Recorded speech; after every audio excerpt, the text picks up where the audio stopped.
Hi, I'm Peter Bell, and I'm here with Mr. Bruce Smith, CEO Radius Gold. Hello, Bruce. Hi, Peter. Good to meet you again and nice to be on your show. So thanks for inviting me. Pleasure. Yeah, it's a couple years. Time flies, eh? Yeah, yeah, You it guys have been is. busy though, hunting for lots of sinter caps down in Mexico. Well, I found one that I really want, but I can't get the bloody owners to sell it to me yet. It's a It's buyer's market. It's a buyer's market. right. Wait for Yeah. don't be afraid to pay up, Bruce. If it's Yeah, worth it, if no, it's I've worth it, these guys, I've been chasing this one for a year. It's one of the best ones I've ever seen. But the owners, yeah. yeah, well, they I got wanted a few of those. I got a few of those Mohab. We're Mohab here. We got the whale. R, she these glows. These guys are just local kind of Mexicans and they want 15 million dollars on deposit. So I'm trying to convince them that that's not the way the mining companies work. So, but I'll get it eventually because there's nobody else. Nobody There's got to knows be a about way. it. Don't give Yeah, up. Don't give up. that's There's right. got to be a way.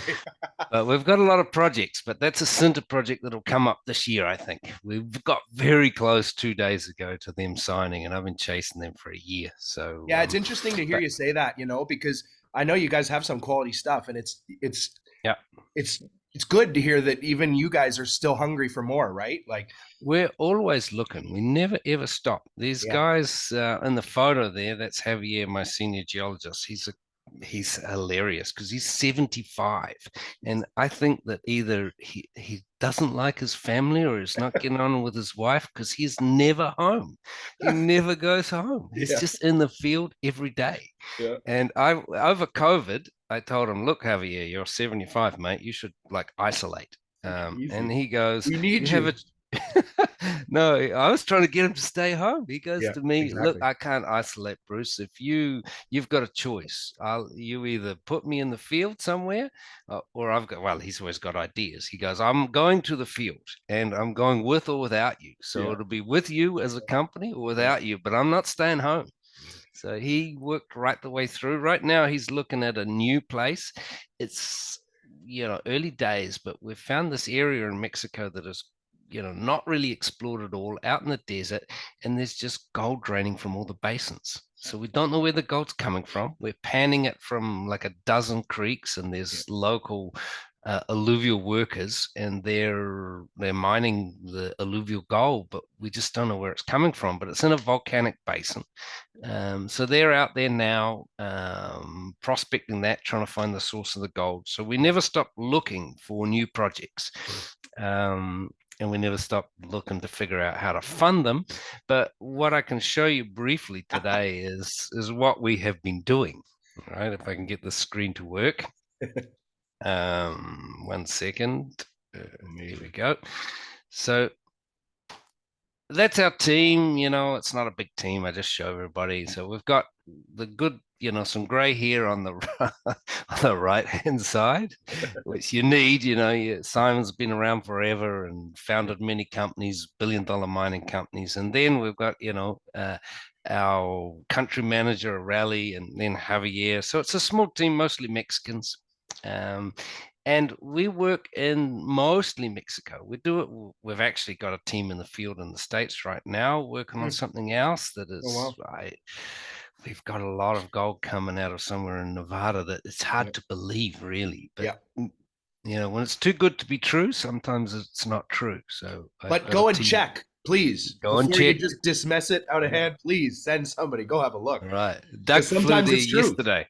Well, I went to Nevada about 2 weeks ago and I found this massive breccia, just old to hell. And these local guys were, scraping the breccia from this old mine, putting it in a Yeah, bucket, washing it, and getting gold. yeah, And this is directly south of a giant mine. You think, how could that breccia be sitting there? How come nobody's looked at it? And how can it be that the local prospectors, the yeah. thing's 1.2 kilometers long, and these local guys are, making gold out of it. So Yeah. Anyway, the labs are slow, so that's a bit of a problem. But I'm going to show you a part of the Mexican Sierra Madre, the Gold Belt. This is a world-class district. Maybe not many viewers understand how big this district is. That's the Gulf of, that's the Baja California in here. Oh, yeah. And these mines throughout this district are the ones I've got on here are giant world-class deposits. So we figured out that there's this exploration gap.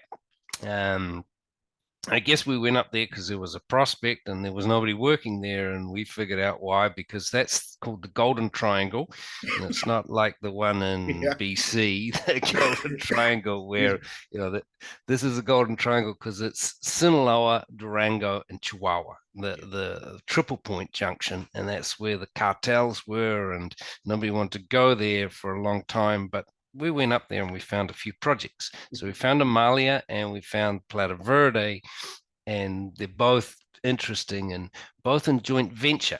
So I put some red circles around those deposits because they are the deposits of our partners. We have partners at Amalia, which is Pan American Silver. They are supposedly the second biggest silver producer in the world, and they run a couple of those deposits. And our other partner on Plata Verde is the biggest silver mine producer in the world, called Fresnillo, and they've got like San Julian right beside us. It's a million ounces of gold, 350 million ounces of silver. They've got Orizvillo, 10 million ounces of gold. So those companies know what they're doing. They don't go after small projects. Fresnillo is not interested in 50 million ounces of silver. They're looking for hundreds of millions of ounces, and they're about to get drilling, I think, in the next 6 months on Plata Verde. Wow. So I will show you. Let's have a look at Amalia, the first one that we discovered, Well, and we've been Bruce, drilling there. sorry, Bruce, if I can just interrupt you for a second. Yeah. It's fascinating because I'm pretty sure when I heard you speak a few years ago in Vancouver at the Sprott Symposium there, Yeah. neither of these were joint ventured. Amalia was, but Plata Verde wasn't. Plata Verde was a brand new discovery, and we had just started drilling at Amalia. And what's happened is we've been drilling for the last 4 years at Amalia. We've discovered a mine there. The question is, how big is it going to be? Is it going to be a Pan American scale mine, or is it going to be, one that we'll get back and a smaller company, the mid-tier company, would put into production? And that's Fresnillo with Plata Verde. That's Fresnillo with Plata Verde. We did Well that done. deal about 3 months ago. We Wow. got it. So Plata Verde, when you saw it at the conference, was a brand new discovery. Yeah. The concessions were in a mess. They were cancelled, and nobody had been there for 25 years. No taxes paid, no permits. We got it permitted. We cleaned up the concessions. We got everything ready for drilling. We identified the targets. We did all the preliminary work, and then we were thinking about how we're going to fund everything, because we've got multiple projects everywhere. How we're going to fund this? We can dilute the shareholders, as we talked about, you and I, before, or we can dilute on a singular project basis. Yeah. And by bringing in somebody like Fresnillo, it took me a year to do that deal. They are so slow. They're big companies, but once they're on the hook, they don't give up very easily. Right? They don't have a lot of targets. They don't have many things that satisfy what they're really looking attract for. them. Really? So once they get drilling, they don't tend to drill a couple of holes and walk away. They tend to drill like 50 and really do a good job. And the other thing is, Plata Verde is one of the most unusual silver projects I've ever seen in the world. It is really unique, and I've been looking at silver from Patagonia all the way through to the Arctic coast in Canada, and I've been doing that for 25, 30 years. I've never seen anything like Plata Verde, and I've showed it to some of the best geologists in the world that I know, old guys that have been around. They will look at it and go, "What the hell is that?" And and you'll see when I show you some photos. So by bringing on Fresnillo, they've got a real understanding of that district, and the guy that runs Fresnillo, head of exploration's got a PhD in that area. He knows that geology, and he looked at it and said, "Wow, I've never seen anything like Ah, that." perfect. And so they were Perfect. going to put the money up. Oh, that's So amazing. Yeah. So it was okay. I'll show you some photos, but we'll get into that in a second because The we'll just start intellectual. with Amalia and why we got there. So I'm just going to zoom into Amalia on Google Earth. So Okay. here's all of we've got some down in Guatemala, right up on the US border near Arizona, but these are the two, Amalia and Plata Verde. And that's the golden triangle right there, the triple point between Sinaloa, Chihuahua, and Durango, and nobody much worked there. So these are the veins that we found. And to give you an idea, from one end of that vein to the out to La Union is 10 kilometers. Those are not little structures. They are very big faults, and along those faults, it's variably mineralized, and it's quite topographically steep. Right, they're in the mountains, and we have a mineralization over a kilometer vertical as well. So we got nearly 10 kilometers of strike length and a kilometer vertical, and that's where you find big scale mines. Yep. We'll just jump back to this, and then I'll show you what we found. Beautiful. Um, so we found a silica cap. These samples here showing these are really epithermal banded veins, high level stuff. Really, when you look at it, if you know epithermal systems, you go, wow, that's the top of the system. And we found that, and we got some samples across it, and we had some good grades, but not too high. We actually got, it's a silica cap about 70 meters wide in places, about 500 meters long. That's the best of it there, the mineralization. So, but actually 70 meters at grade of 0.5 and say 90 silver. Wasn't that great? But then a long strike from it, down like 400 meters down the hill, vertical elevation about 250, we found this old shaft called the Guadalupe Terro, and in there you can see the rock on the right hand side. It doesn't look like much. It's just a breccia, and it's cemented with silica, but the thing graded 20 grams of gold and 5 kilos of silver. So the concept was, if we could drill under the silica cap, we could get that high grade. Yep. And I don't usually drop down shafts on ropes, but when it's 5 kilos of silver and 20 grams of gold, I'm prepared to put my hat on and go down the shaft, right? Good for you. But it was very high grade, very interesting. And so what we wanted to do was drill underneath that silica cap. We started drilling. Yes. And what do we find? So I'll give you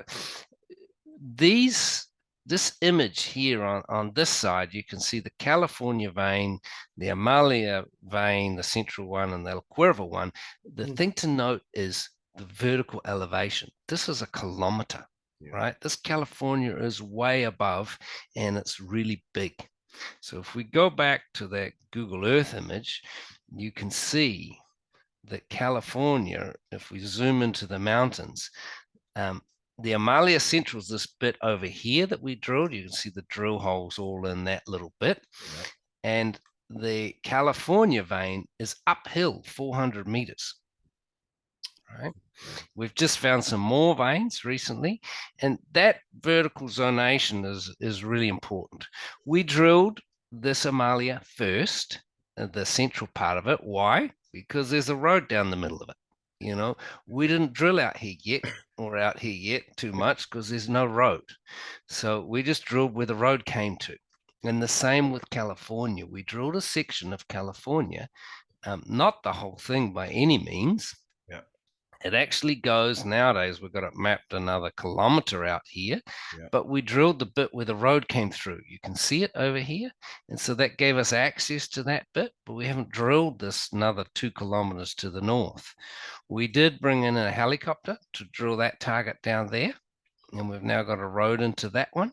But we've got, kilometers of strike length Oh, yeah. that have never been drilled just because we haven't put some roads in. But right now we now have permitted roads, permitted drill pads, and we can start bulldozing and get more access because we've actually found something significant. So going back to this PowerPoint, what did we find?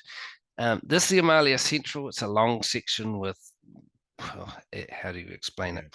Yeah. All those are pest points. But what is interesting is on this side of it, the hole number 10, which was the real discovery hole, 44 meters at 12 grams gold and 309 silver. It's kind of a world-class hole at that time. That's what got everybody excited, including Sprott when I met you at the conference. So that's more or less been drilled off at the moment, that ore chute. It's 400 meters deep. It's a couple of 100 meters wide. It contains, a significant resource. And we haven't published a 43101 resource because Pan American is our partner. They're looking for a, globally big deposit. Yeah. So we went on to the next one, the California. We drilled that. We hit the same sort of results, but the drill spacing on this is a lot bigger. Yeah. Look. This, Crazy. from one side to the other, that's nearly a kilometer. Yeah. Yeah, 1,150 meters of mineralization. So it's a big system, and you can see underneath there's no holes yet. And the kind of holes we got, this one at the north, it's wide open. That one there, 27 meters at 2.5 gold, 353 silver. So, pretty phenomenal hole. And then El Cuervo, we drilled that just recently. Got some great holes in there too. That one over here, for example, 13 meters at 800 grams silver and 10 grams gold. So you can see an ore chute building on this side and an ore chute building on this side. And what happens next? I'm going to just jump that video. Underneath California, we're going to be drilling in there, underneath Amalia Central, underneath El Cuervo. We'll keep going. But these sections of these veins are the only bits that have been drilled because there's a road that went through there. We haven't drilled yet to Oro Viejo, La Caverna, and beyond. We've just mapped 3 new veins, and we've drilled a little section here. But there's, tons more targets yet to drill. Everybody's been waiting, wondering what we're going to do because we've come to the end of the joint venture period. We're 65, 35 with Pan American Silver, and they're 35. Yes. Okay. No, they're 65. We're 35. Okay, and thank you. We're trying to figure out what to do next, and Pan American just went quiet. They had a deal on the table of how we're going to advance, and then 4 months ago, just nothing. They didn't talk to us anymore, and our shareholders are all going, "What the hell's going on?" And I'm going to the boss, the guy I deal with, "What the hell's going on?" Chris, what you're going to table an offer and then you don't, but now it's out in the news. They have been working on a big merger with Yamana. Yeah, they've just acquired a chunk of 4 new mines and 6 new projects and doing a big merger. So that's now announced and on the road, and we'll be having a meeting with Pan American in the next few weeks to decide how we're going to advance this. What I do know is that they've been out in the field, going back to Google Earth. They've been working. The teams have found 2 more parallel veins and extended that a kilometer, and they've permitted drilling right across. That's the California zone, and you can see that it's only drilled, or as we saw, not to depth. And so that's going to start happening, I would say, early next year. So that's one project that we look forward to more drilling. And did they do it? Did that permitting continue after they went quiet on you? Yeah, they've kept the team in the field working. Okay. But they just didn't have the capacity, I think. No, for sure. Deal side. Absolutely. Construct any new deals. Absolutely. Deep in that thing. But, just in terms of reading the tea leaves and gauging their interest and all that, because there's been this kind of roiling bubble of a bull market, in the mega mergers space for the last few years, right? and this is another piece of that chapter, Yeah. chapter in that book. And it's always this question: when's it going to boil over? To the little guys, and who's it gonna What affect, right? what we So know is that they love this project still. yeah, Because when they went quiet, we said, look, if you guys are not going to do anything, we're going to buy it off you. We want it back. We don't want to start. We want it back. And we've been talking back and forth. We want that project. And good. that's the only definite answer we get is no, we're not selling. No way. We're going to keep drilling. It's good to So, be the little. It's good to be the yappy little dog sometimes when yeah. yeah, you don't. Good for you. That's a So, good strategic move, I would say, for the boardroom there. Well, thank you. yeah. So I'm sure that there's a deposit here that's going to be mined. The question is just how big's it going to get? So there's a lot of exploration to be done yet. There's And a if you lot. zoom out just a little bit to just give maybe a little bit of a broader view, I'm just wondering local roads and stuff like that. You like Yes, well, come in from La Union? yep, you can come in from Guadalupe Calvo. If I was to zoom out a bit and put some of it'll turn my screen to hell, but I will put on the Mexican companies that are working, and it just in production companies. Yep. So these are all the big mines that are in operation in Yeah, red. yeah. So it's not as if, and this is the big, where is actually, it says development. I keep looking for that. That San Julian, that one there, is owned by Fresnillo, one of our partners, and that is their best mine in Mexico almost.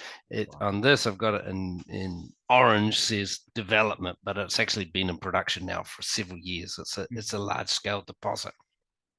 I can zoom in and show it. So big deposits are being built in these areas. Yep. Mexico, the reason I love working in Mexico more than anywhere else is because Mexicans love mining. Yeah, Yeah. yeah. We don't have community relations problems out there. We don't have any kind of community problems. We have our local partners, landowners, everybody like that are saying, when you're coming with the bulldozers, when are you going to start mining? And that's why I particularly like working in Mexico more than anywhere else. Yeah. So then we had this discovery called Plata Verde, which you saw at the Sprott conference, and we had just made that at the time. I'll jump over to Plata Verde. Um, Back to, sorry, where are we going? Here. And so that's Plata Verde. And I'd just ridden in there on horseback when I saw you last. And it's a Wow. 6-hour walk down those valleys to find the thing. And this was what we call a forgotten silver mining camp. The reason most stuff in Mexico is known, the historic areas, they've got some old markings on maps or the geological survey knew it, but there was no evidence that we could find in any geological survey or anything like that there was something here. Cool. And but there is something there and it's significant. So this Yeah. photo on the right hand side, you can see these cap rocks. Those are the ignimbrite cover. So it actually covers the whole area and it's only exposed in that small creek. Yep, that's Javier, my mate, the 75-year-old guy. He walked down the hill 75, 6 hours down, slept on the ground, 8 hours back up when I first went there with him. That's the host. It's hosted in basalt, which is really unusual. That is the mine portal. Yeah. So we look at that and you think, is there anything in there? You can't even see anything. That's the waste dump. And then when you go into the trees and walk into where that portal is, holy shit, the thing's massive. Wow. That's Wow. inside. Wow. Yeah. And no spray paint on the walls, no No, markings, no. no companies have been in there. That guy, health and safety, he's just a local guy watching us. He should, of course, have a rope No and a hard fence. hat Yeah, no on. fences, nothing. No, and this system was enormous. Yeah, Right? I've look at got a that. few more photos. Um, it was an anastomosing series of caverns. When I first walked through it, it took me almost 2 days to get my bearings in there. Wow. It is huge. Any of it That natural karst type stuff, or was that all just mined out that's mined out, hammer and by hand? chisel, Yeah, you can see black it. Eh? powder Yeah, in the 1800s. yeah. So Hand chisel to put the yeah, blasting. Yeah, black in. powder, Yeah. and this wasn't on any maps. Any rail? Did you see any rail lines on the ground for? No, all carted out, hand. Yeah. Donkeys and mules, I think. That's my mate Alex. That white dot is 30 meters down the hole. That's another one of the geologists. And There's a person down there the next to roof that pillar. height Wow. on that excavation is 30 meters. Yeah. It's huge. That's have a year kind of standing in the entrance, and you get an idea of scale. This is the kind of mineralization. It's Wow. really weird. We call it plata verde because that green oxide is silver oxides. This is barite, calcite, Yeah. silver chlorides hosted in a basalt, which you got to be a geologist who's been around a bit to go, wow, that's unusual. Hosted in a basalt, all those things, that's a bit weird. No gold, nothing. Yeah. Not a trace of gold, silver only. Anthracite or Anthracite's is that a a coal. relevant?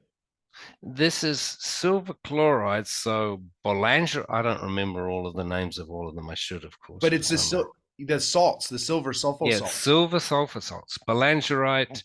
Yeah, because There's a bunch of anthracite's like AGS, AG2S yes. or something like that. So I just but I've never forgot heard of it because I'm a oxidizing or anything like that too. And the silver yeah. oxides. I don't know the Yeah. mineralogy there at all. That's the Yeah. silver there, that black stuff, and this Right. is the basaltic host, and Yep. that is calcite barite. Yep. That's my mate Joaquin. He's an old miner. He was a miner as a kid. He did hammer and chisel mining when he's in his nearly 80 as well. And he was the one that sort of took me down there and said, hey, this is how they mined it, Bruce. They black powder and everything. So that's the breccia pipes or the breccias that are cemented by this material. Yep. Yep. Yep. And one thing that's interesting is these numbers are the only things that we could find painted on the walls. That's number 5. Yep. And because normally in old Mexican mines, you find tickets, spray paint, tags from somebody being in there before. And when we first started seeing that number 5, we thought, what the hell is that? This is disseminated mineralization. So there's both, stockworks, disseminated breccias. Oh, yeah.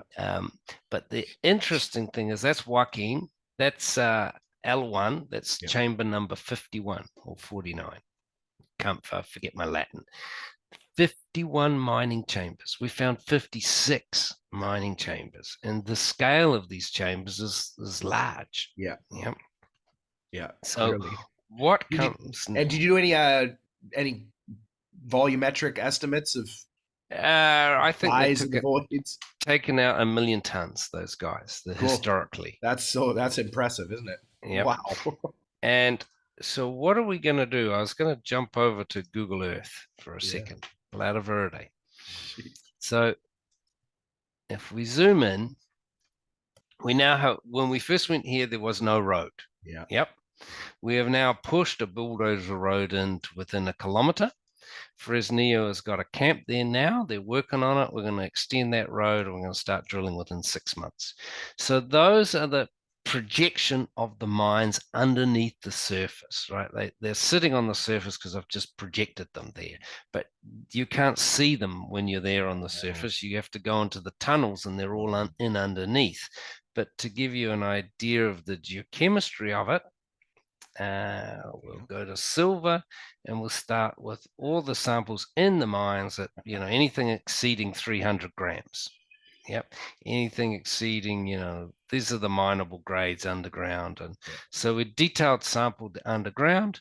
This distance here from here to here is about 600-700 meters and about 400 or 500 meters wide. And they're flat-lying plains. It looks like they're dipping here. That's just Google Earth projecting it. but they're flat plains going under the ground. Yep. It's cut off at the south by this big fault that steps through here.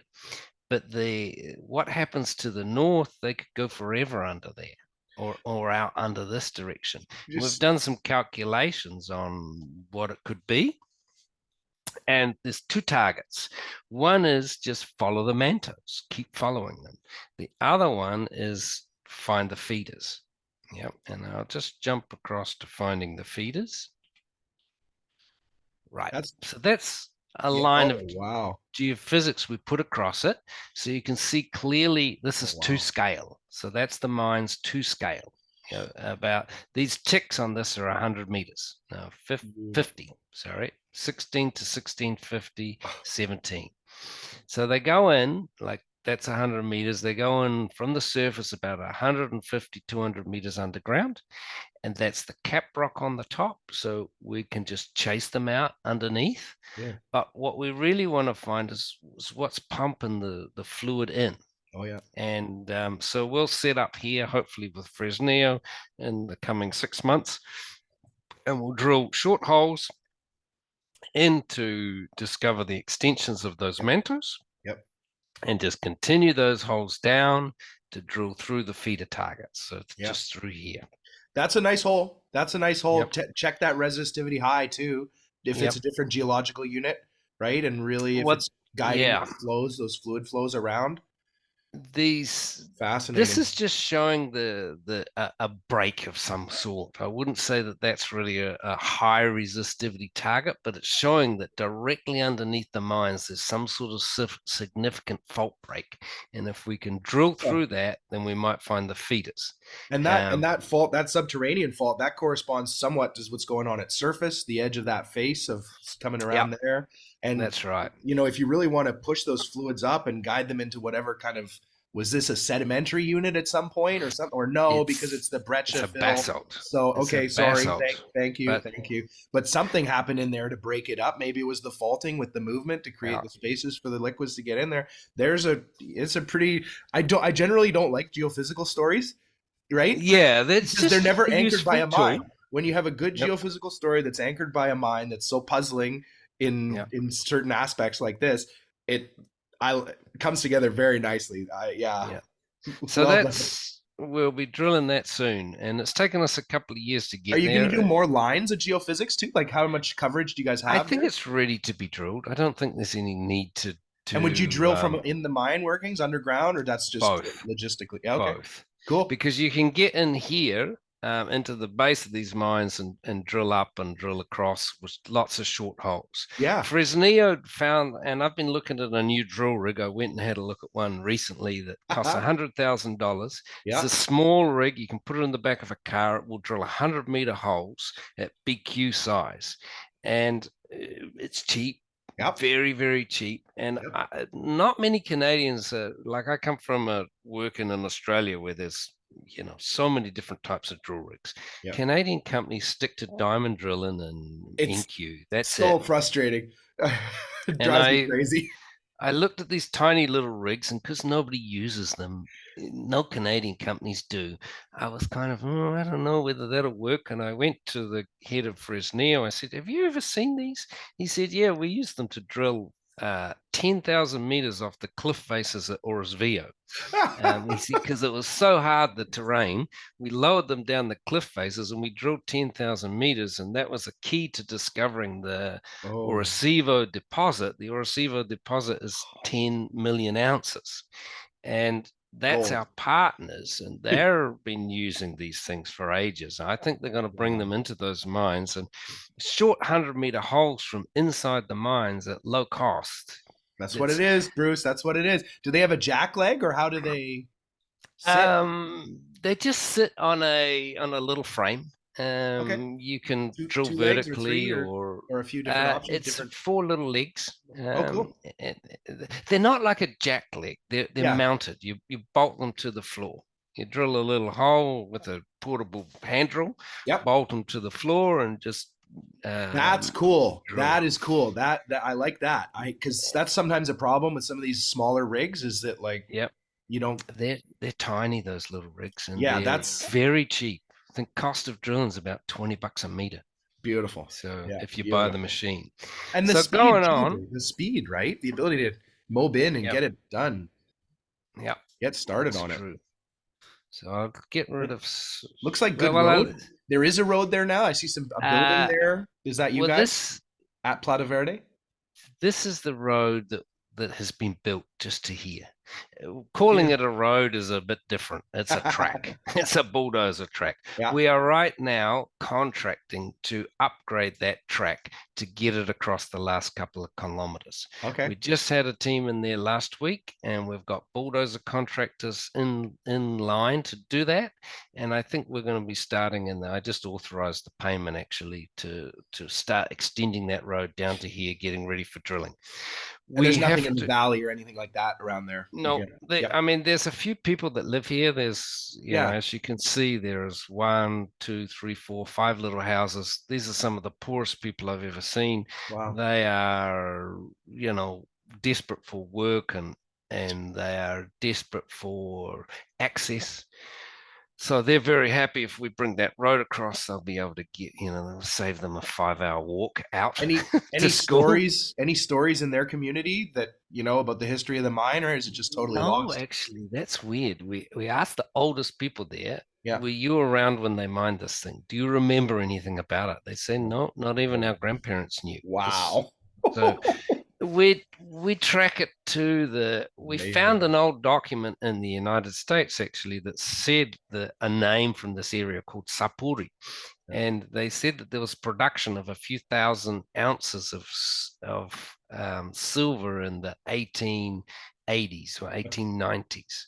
So we think it probably stopped at the Mexican Revolution, 1910 or around there. Simon, the guy I work with, he said, "Oh, they ran, maybe they ran out of ore." And I said, "Well, I can prove that they didn't run out of ore Yeah. because Right. we went to the end of all the tunnels and specifically sampled the ends of all the workings, and all the ends of all the workings are mineralized, so they didn't run out of ore. The revolution or something came along and stopped them, or a flood, because their processing plant was down in this river in the valley in the bottom. So it could have easily been a flood that knocked out their processing plant or the revolution or something like that. But as you can see on this diagram, they certainly didn't run out of ore. All the ends of the tunnels are mineralized. And with it being, if it really is just like that, those nice sulfur salt stuff, like those things can be really Yep. clean silver, Well, I I think think. the last photo you saw was that guy with holding those little discs, which were lead silver discs. Yeah. And so in the 1800s, they were able to get the silver out. I don't think it's going to be a problem for us today. Yeah. Yeah. Yeah. Those silver sulfur salts will come out pretty easy. But if there's nasty stuff hiding in there too, they wouldn't have known. They There's would have roasted it there's it's off. Who pretty knows for clean. years. There's no Yep. arsenic. And the weird thing is it's very clean. There's not even detectable gold. It is really silver only. Yeah. Silver, a bit of manganese, a bit of tiny bit of copper, and that's it. Yeah, it's It's a these really anthracite, clean argentite things from northwest argentite. Nevada. Yeah, anthracite, Anthracite argentite. Yeah. is coal. It's argentite. Yep. No, a So xanthite. A xanthite. There's I may be there's about mistaken about there is a yeah, coal mineral, but there's silver yeah, minerals that are just like this too, and this is they black. yeah, Sometimes you see them with yeah, manganese like this, and yeah. northwest There's Nevada. about 10 of those silver sulfur salts, and I can't remember the name of all of them. I Yeah, remember the name of the key one in Chinchillas mine in Argentina, Bolangerite, because I found that deposit several years ago, and it's now a mine. And beautiful. so this Well is done. another project that we've been working on, Maricela. I'll just take the sampling off it and tell you a little bit about Maricela. This is the next one I want to get joint ventured. I was just zooming around here during COVID, um, because down in the south here is Las Chispas Silvercrest mine, which is one of the great discoveries of Mexico of the last 10 years. It's just entered to production. They announced that last week, I think, that it entered into production. It is 1 million ounces of gold, I think, roughly ballpark, 300 million ounces of silver. a really great deposit. It's very high grade, and I was looking at that deposit. I can show you exactly where it is if you want. Development, production. It's Las Chispas down here, Silvercrest Metals. So this is these are the mines, right? And these two here, this one here is Grupo Mexico. That's Nacosari, and I'm just forgetting the name of the porphyry, but I'll remember in a minute. But the big porphyry, this one, Buena Vista del Cobre, or Cananea, is one of the largest copper producers in the world. It's a giant. I think it's number 3. It's billions of tons. It's been operating for almost 100 years, and I think it's still got 1 billion tons left. So these Beautiful. giant copper porphyries, if you go across the border, I'll take away, clean up the screen a bit for you. If you go across the border, this is Arizona, Tucson, and these are the giant copper porphyries of Arizona. And that's the border here. Northern Mexico. There's the first couple of giant porphyries of northern Mexico. Beautiful. And around these giant porphyries, they are driving silver gold epithermal vein systems. Yep. Silvercrest, there's a whole bunch of others, but Silvercrest is the Las Chispas, is the most famous at the moment because it's very high grade, just been discovered in the last 10 years and put into production. And I was looking around here trying to see interesting things, and I came across this thing here, and you could see it. I've got it outlined in red, the veins, but I could see the veins, the cuts and things in here on Google Earth. And I measured that distance, and it's like 30 meters. And these veins, I thought, what the hell's that? Who owns that? And you can trace the veins. Here's the slot. There's the old mines, and you can trace them. There they are there. You go along a bit further. Here another vein coming in here. And I'm thinking, who the hell owns that? Why is that not drilled? Why do people don't know about it? And the reason they don't know about it, and the reason it hasn't been drilled before, of course, because it was owned by a great big Mexican mining company, a copper company. All right. So they're looking, the Mexican miners, copper companies looking for this Cananea. Yeah, there's a porphyry there, but it's down 800 meters, and so it's a third rank priority. Never gets touched. Right. Sits there. Well, so there's a big license here, a very big one that was owned by Peñoles. Yeah. But this little license was staked by a local guy, and it covers the veins. Yeah. It's not a big license, but it covers all the veins, and it is certainly big enough to have an open pit on. From one side to the other, that's 1.6 kilometers. And there is a very interesting target here. I'll put on the gold silver. It's silver dominant. So we'll start with silver above 300 ppm. We've got about 600 rock chips. So we'll put on all the silver grades, and then we'll put on the gold grades. It's silver gold. And so those veins define clearly. It's nice and flat there. The topography's dead easy. Yeah. There's a road straight to it. There's an old ranch there. It's one ranch holder. It's desert, so it is the easiest logistically. It's less than 10 kilometers from a major mining center. It has never been drilled, and we've got it 100%. So we're just looking now at we go through the process of this. All these claims were there's 6 claims. Taxes hadn't been paid for 20 years. The license was cancelled. The owner never did anything. No permits, no nothing. So we signed a deal with him. We clean it up legally first. We pay all the back taxes. We get the cancellation revoked once the taxes are paid. Then we permitted the drilling. We've done all the geology. It's drill ready, permitted. We are now just talking about whether we would raise money in the short term to drill this ourselves, so diluting our shareholders a little bit. We'd like to get the share price up to do that, or take a partner and dilute on the particular project. And I've been talking to a few different partners, and that one's going to come hopefully in the new year. And do you like big company partners or medium size or small size? What do you It it depends on the target, right? whoever yeah. So one like this, Yeah, this maybe. is an epithermal silver target that I think these veins on average are about 10 meters wide. How I've got them here in red is actually their true width. You can see that here Hmm, we've sampled across it, and our true widths yeah, are in excess of 10 meters. impressive. But the grade is, I would say, in the open pit kind of category. If you go to the middle of these Oh, for sure. things, you get the middle of the veins is good grade. Yeah. 2 to 5 grams gold and 3 to 500 silver. But across the 10 meters, it's averaging about zero 0.5 gold and 100 silver. And because there's a very high density of veins and these all dip together, you Yes. could wrap an open pit round there. And I've actually been talking to some mine engineers about it, and Yeah. we've done some mock models and 100 things like million that. tons, 200 million tons, 500 million Yeah, tons, 50 to 100 million ounces of silver in there. lot. Yeah. Yeah. Yep. And And what's the dip? so What's the orientation of the dip? Is it dip Well, slope or? this one's almost vertical, the main one, and all these splays, this horsetail, all dip towards the main one. So this one Beauty. here dips towards that one there dips in there, that one there. So they're all merging in like a V structure. So it's a perfect orientation for Mind an me. open pit. Mind Mind me. me. Mind me. Mind me. Yeah.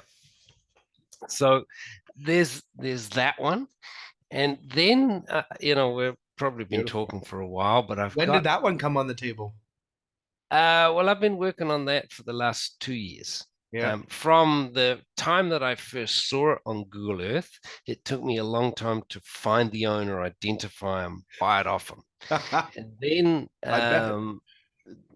then it because a lot of people, when I first went to the mining lawyers in Sonora State, where this is, they said, no, that belongs to Penoles. The big mining company. And I said, no, Penoles have got the 11,000 hectares around it, but we own there's another owner of the key claim that covers all the veins. Yeah. And so it took me a while to find them. Then I, tracked them down and made the deal. And then the mining office works slow. So to get the claims paid up to tax and, get a permit and everything like that, it's taken another 6 months. And we just sort of got it ready. It's a bit slower than we wanted. We've been telling people come faster, but what I forgot Yeah. at the time was when COVID hit, the mines department stopped processing licenses. Oof. They stopped accepting people into their office. You couldn't go into the office, so you had to have a friend of a friend who could get your papers in, and so it took a while longer. Everything slowed down because of COVID. So, but And now have you we're kind of dialed it back yourselves and tried to bring your neck in at all, or just keep going? No, not in terms of prospecting, because Yeah. you remember what I said about Javier, my chief geologist in Mexico. He said if I stay home, I quit. I go to work for somebody else. So no, Turn them loose. Turn them loose. we haven't stopped prospecting at all. Yeah. Good. The market downturn right now has meant that our share price is down. We don't need to raise money. We would like to raise money at higher prices. We can survive for a couple more years doing exactly this, finding, identifying, joint venturing. But I have some targets that I would like to drill myself. That one we talked about in particular, that one in Nevada. There's a bunch, but it's just a balance between raising funds and diluting your shareholders or taking partners. And the things that are easy to take partners. Like I didn't necessarily think that let's joint venture Plata Verde. Fresnillo came to me and said, "Hey, we've seen that, we like it. Can we not buy it?" So that's you can now see all my geochemical sampling across Mexico, all the projects that we've visited of the last few years. A lot But of purple. I would like to go and show you one more project that I think is fascinating before the end of this talk. Let's just go here That's that Maricela. So Beautiful. typical epithermal banded veins. Yeah. You get a sense of the scale of these veins now. There's my mate Felix standing on the side, and you can see that version. The platter vein is sort of 6 or 8 meters wide, but the wall rocks are mineralized as well. The Arco vein, there's Javier standing in the portal, and you Yep. can see it's nearly 10 meters wide, and it's banded veins and stockwork breccias. Yep. But not a lot of people like Guatemala. It's a difficult country. But there's a couple of, and some people have said to me, "Oh, why the hell would you go to Guatemala?" But there's a couple of smarter people than us that are there, Yeah. and I'll show you why we're there. That's Matawa Norte, one of my favorite projects I've ever seen, and so this is Guatemala. I want you to have a look at this fault here, Yeah. Wow. that one there, and I'll show it to you on Google Earth as well to give you an indication of how big it is. This is our Holly project, classic epithermal. We've been drilling that. We've had spectacular results. We've decided to halt it for a while until Bluestone gets its license, and then we could truck it down. Bluestone's currently permitting an open pit mine here. And Bluestone, when I say there's some smarter heads there than, I don't say smarter, but we get Dog. credibility by Guatemala's a risky place, but the Yeah. targets are world class. And so Bluestone is Lundin family that developed Fruta del Norte in Ecuador. And Pan American Silver is bought this thing called Escobal, which was shut down a mine, but it's one of the world's largest primary silver deposits. And those guys just came in the last few years, but we've historically had all this ground in Guatemala. You can see all our sampling. That is the volcanic belt, right? And that is where the epithermal deposits are generally located. But we've found something new at Matawa Norte, and that is the plate boundary, one of the historic ones. And you can see here the plate boundary has moved the side of the continent. So you can see how big that fault is. And I will actually go and show you on Google Earth. It's even bigger than that. There's Matawa Norte, right there on that fault. And if you follow that fault out to sea, this is one of the giant faults that Yeah. that and look, you can see these ones from Cuba, and then that one circling around, and all three of those things are pointing somewhere. And if you drew arrows on them, they're pointing to that fault in here. And nobody else is working on that thing. Nobody, Matawa Norte.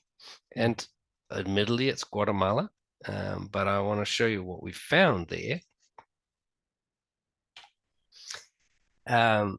There's a district scale opportunity, very large, and I've never seen so much gold in all my life anywhere. That photo there on the left-hand side is platey wire gold.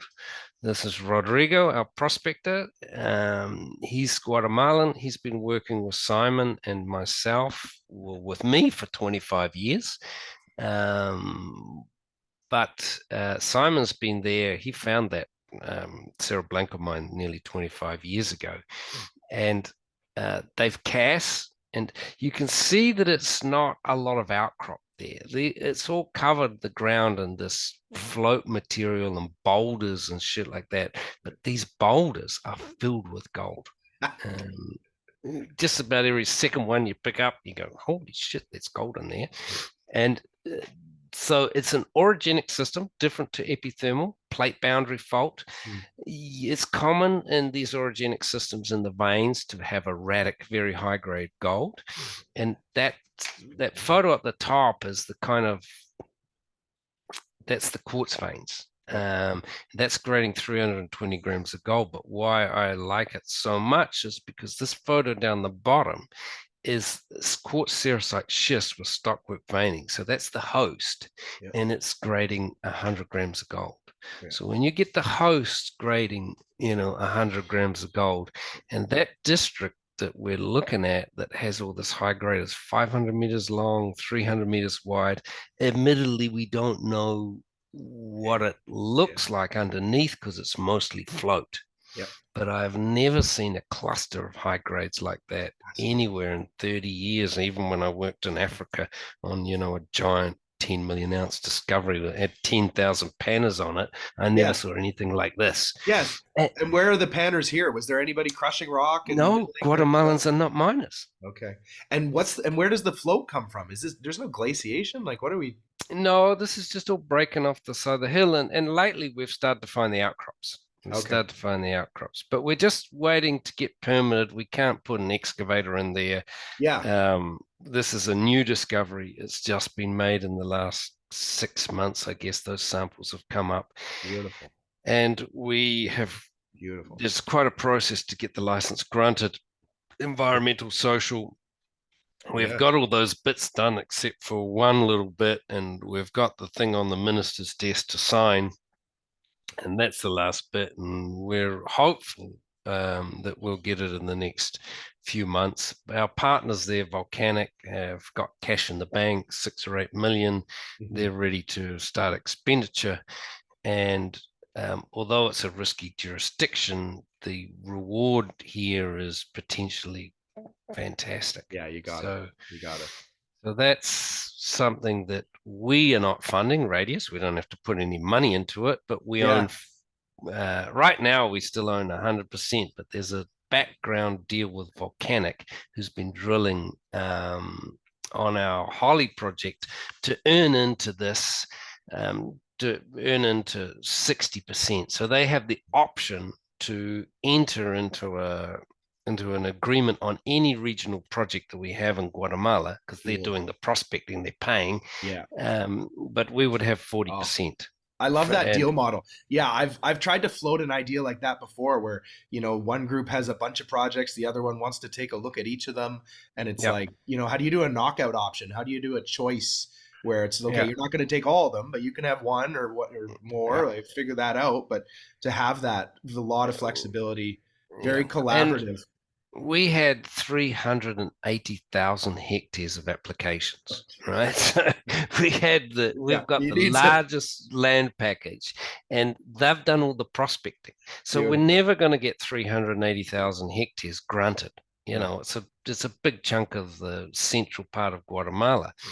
And but what we needed to do was filter that 380,000 hectares, find the 10, 20,000 hectare bits that are key, and get those granted.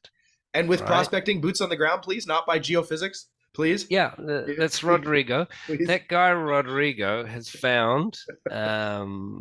He found the Escobal mine. Yeah. He was the one that found the Cerro Blanco deposit. He found Amalia. Yeah. He found this. He's just how do you say incansable in Spanish. He doesn't get tired. He just keeps prospecting. And, turn him loose. Stay out of his way. Right. Keep him doing what he's doing. Give him a can of beans and away he goes. Rodrigo is very low cost. He doesn't like working with other people. He works on his own. But in fact, he could give up work tomorrow because he's a very wealthy guy. He's taken every cent that has ever been paid and invested it in real estate. I think he owns about 10 apartments, 5 properties and farms and stuff. But he's just in love with gold and he keeps prospecting. We love these gold bugs, these silver bugs, copper bugs. Yeah, amazing. Cool to see a picture of Simon in there too with the geologist hammer too. Wonderful. Yeah, Simon's super enthusiastic. All those guys could retire. Stuff like this, it's hard not Simon's to. Simon's a wealthy guy, and Rodrigo too, and they continue to be out there in the field. Simon could have retired 20 years ago, I guess, if he wanted to, but no, he's not going to give up. He'll get carried out of we'll bury him under a rock one day somewhere. He's very enthusiastic prospector still. You just go into the mines. He's good. So Lost. he didn't like walking into Plata Verde that much. That No, was a that's a trek. long, long way. And it's downhill, like it's a kilometer downhill to walk into there. But once I showed him the photos, he said, he was there. The orientation of that with the flat lying and then the Yeah, bowl shape of the valley or the cliff face that yeah. you have out there too. Wow, mind me. So those are the active projects we're working on. In terms of partners paying up, we should be drilling back in Pan American and Amalia in the new year. And again, also with Plata Verde in the new year, I will get a partner for Maricela, or we'll drill it ourselves. Hopefully we'll get this one granted, and then we can start drilling on that too. We've got the drill permits sitting on the minister's desk ready to go. And we've got those teams in the field. Doug right now is in Nevada looking at that nice breccia. Yeah, good. Javier is looking at that big basin that's draining gold from all the rivers. Yeah. And we're always prospecting. We never stop. So very interesting the way you have so many deals with all big companies, little company like volcanic, smaller company, right? And then Yeah. what It's a what? Sorry, carry on. and just about that one that's open, that do you call Marcia? Marcel, Maricela, yes, the one Maricela. in the north. Yeah, So you know, uh, Elephant Country, Silvercrest, exceptional. yeah. Do you wait for somebody bigger? Do you push it forward yourself a little bit? Do you find some little group, a small pub co, to take a minority position on a funding basis or something? Like, There are two or three options, and I always keep my doors kind of open. And the share price of all mining companies have been beat to hell right now. yeah, We have enough cash to keep our team in place and to keep working for the next 2 years. But if we kick off a drilling program in January, I put that a bit at risk, yeah. right? So we would like to see our share price come up, and I've got two projects that I think might do that for us. As long as I can grab one of them, we'll bring that share price up a little bit, raise some money, and start drilling ourselves. But in the meantime, I always have plan B in mind, which is, anybody wants to give me the money in some other way, a partner, a major, so I've Well, I'm just trying to think about it sitting where I am, and thinking about like, okay, so I have this shell, this small pubco, and it's like, what do we do with that? We typically find prospectors who have been overlooked for one reason or another, and trying yeah, to find a way to do stuff with them because they're really good at, good simple field work, effective, right? yeah. So So and the we thing for that has been to find the operators and to partner with the operators. And I feel like there must be an audience among the small junior pubcos to be like, hey, take some shares from us, take some cash from us, and let us have a small ride along position in this for a while. Yep, You're the operator. You know how to do Mexico. We don't. I don't, like yep. that. Do you ever think about going down the food chain? And Yes, of course. Like yeah, Volcanic was a smaller company that came and took over Guatemala for us. yeah. But we want But Simon's somebody, there though, right? yes, So yep. it's kind of It's related. kind of a related party. That's true. It's a little That's true. friendly and stuff, like that, which is good. But Yeah, I wonder, it's always hard to do deals, with other pubcos. Everybody seems so standoffish, is what I found. I love dealing with prospectors. They just want to get the work done. All the yeah, pubco guys are worried about something else. It's like, okay, I don't know. yeah. So for if there was the right company, what I kind of insist on is that whoever comes along has just got to put the money down to start drilling. Um, so And what do if you we think come that along, is? Is that a 250,000 or a 500,000 or no, a I think million you or? could test this for 500,000, no problem at all. And you want Yep. that up front, paid in full, like on the Um, before, or well, not upfront paid to us. We want it in the ground. We want yeah, I drill know. meters in the ground. Well, and And so you've got supposing to if you you've guys got were to managing the program, demonstrate. if Yeah, you were you've got to managing, demonstrate that you've got the cash in the bank, of course, right? yeah, yeah, And yeah. then, you pay us a small fee to show that you're serious, Mhm. and then you start drilling. And we And can manage that. is that an option to 100% for somebody? Uh, Well, there's lots of ways to cut the pie. Yeah. 60/40 deal is good, but if you want to pay us per ounce on discovery or cash and an NSR, or we're flexible about those. The thing that you've got to insist on is that if there is a discovery, it's going to be a significant benefit for Radius shareholders. Oh yeah. Radius's shareholders has really got to see the upside. Yep. And if you can't see a way that your shareholders are going to make a significant benefit, um, then you don't do the deal. And it's But that, prohibitive in some cases because like little shells, like there's a bunch of sub $5 million companies, $2 million yep, companies, stuff like that. The max you can get, on some of the basic deals is like 10%, 9.9 of that. That's 200 grand. Like yeah. that's not even But a it's first round drilling. It's like, yeah, but it's easy to structure something whereby that you earn 60% Yep, by funding a certain amount of drilling, yep, and then you're 60/40, and you go from there. So we can either monetize our part of it, or we can merge the companies if yep, it's a big discovery, yep. or there's so many ways to make those deals. Would You you just do you guys want to be operators for any programs? Because you got, Fresnillo doing this, the other guys, we can. yeah, I prefer to keep doing what we do. which is the Um, generation, the earlier yeah, the stage generation. generation of finding projects, but Yeah. we can easily operate any of these projects. And does We are, Maricela have enough work in terms of target generation to be kind of drill ready in your mind? it's drill ready right now. There's nothing else to do. Yeah. Just pull the rig along, I drill don't know. the. I always look at these veins and I'm always like, where does the hot spots? Like, is there anything you can do to get a hint at, or is it just meters Yeah, underground? well, we've done the sampling to show where the hotspots are. Yeah, you have. But I think the easiest target there, you start with the easy targets, and that is that there's a lot of veins at surface, and Yep. and they're all merging together. So you just hit the intersections of all the veins, and I think you could prove the model. We've got a pretty good model of what Yeah. we want to find, and key to Maricela for me is the metallurgy. So we Yes. drill, 5 or 6 holes, grab the samples, and run the assays and get metallurgical testing done, and then we Yep. can see if it'll work as an open pit as we think, because we need that metallurgical data. Yeah. So it's not And a you're just difficult. straight to end like core rig or RC, or would you play around with Um, those little mini rigs on this one at all, or logistically well, maybe you don't need I to? don't think it's required because you've got a big mining center just down the road, Yeah. right? So Yeah. you can just and Very you got a different track from to it and it's flat, very so you different can from Plata just Verde. Very different. yeah. So you don't need underground drilling here. You just roll in a rig from just down the road, and Yeah. Cananea is a monster mining center, Yeah. having a couple of the world's biggest mines there.